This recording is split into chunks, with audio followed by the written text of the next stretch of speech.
Today, young adult fiction is a force to be reckoned with. It's widely popular outside of its target demographic. I mean, adults everywhere are picking up young adult books. We really have authors like Judy Blume or John Green or J.K. Rowling to thank for that. Young adult is an important genre of fiction. It's a reflection of life. It's growing up. It's accepting yourself. It influences millions and teaches generations. It's a place where young people take cues as they grow and evolve and try to tackle the ever-growing confusion of life as we know it. Unfortunately, the lessons and the messages that they take away are not always the ones they should learn. In fact, they can be downright damaging. Once upon a time, Twilight thrust young adult into the spotlight, and not necessarily in a good way. I mean, millions of people were reading again, and in a way that we hadn't seen since Harry Potter. But the message that young girls walked away with was not the same as the positive image of smart, sassy, brave, and independent Hermione Granger. Twilight joins the ranks of YA that normalizes problematic behavior, and it's an unfortunate trend that we continue to see happening. Twilight is the story of a teenage girl who moves back to her hometown, falls in love, and that's it. That's it. That's the entire story. Bella Swan is not a role model for young girls. She is a flat, static character with no personality. But it's that blank slate that allows the reader to insert themselves into the fantasy of the story. A completely unintentional effect of Stephenie Meyer's writing. She has no hobbies, no ambition, no interests. Her only obsession is Edward Cullen. She has absolutely no direction in life. She has no interest in going to school, going to college, any future career. I mean, even characters around her are very concerned for her apparent apathy towards the future. I mean, just listen to this. So that's what you dream about, becoming a monster. I dream about being with you forever.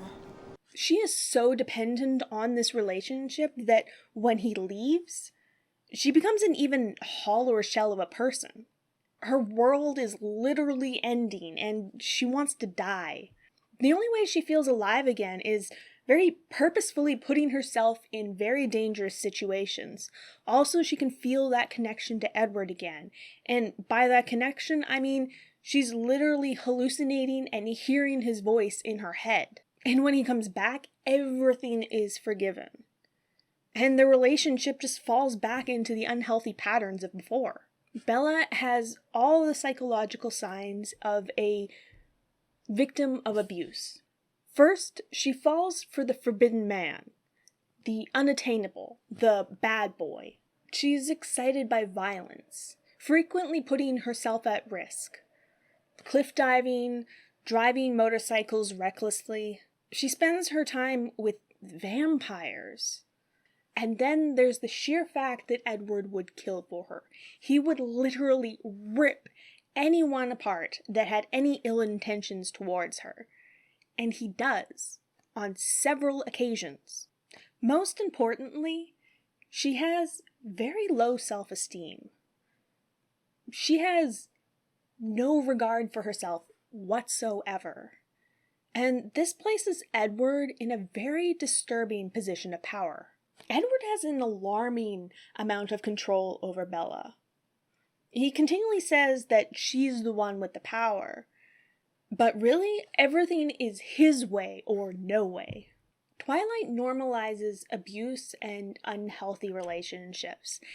And this is a series that millions of girls have read and watched.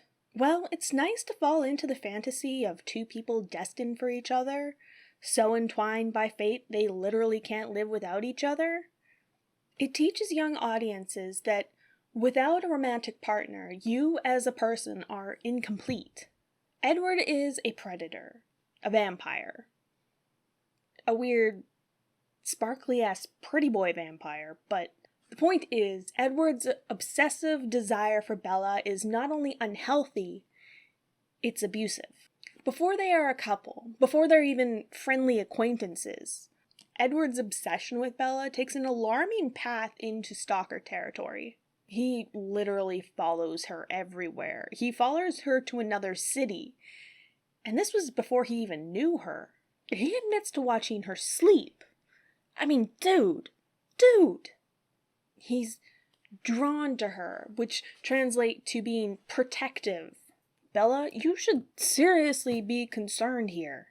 And when he can't physically stalk her, he follows her through others, through their thoughts. He tracks her wherever she goes and whoever she interacts with. Not only does he stalk her, but he has his family do it too, all in the name of protection. But it goes so far beyond that. He begins to tell her who she can and cannot be friends with, and who she can spend time with, going as far as to disable her truck to stop her from seeing one of her best friends. He even physically drags her back home when she makes a break for it. He shields her from other people. He cuts her off, isolates her, even from her own friends and family, even her father. He treats her as if she's fragile, too weak to take care of herself, or even make her own decisions. And when she actually does make decisions for herself, he punishes her for crossing boundaries that he set for her. She even states that sometimes he scares her. Twilight teaches young girls and boys that love is control, dominance, and inflexibility. That to fix a damaged, lonely partner is devotion.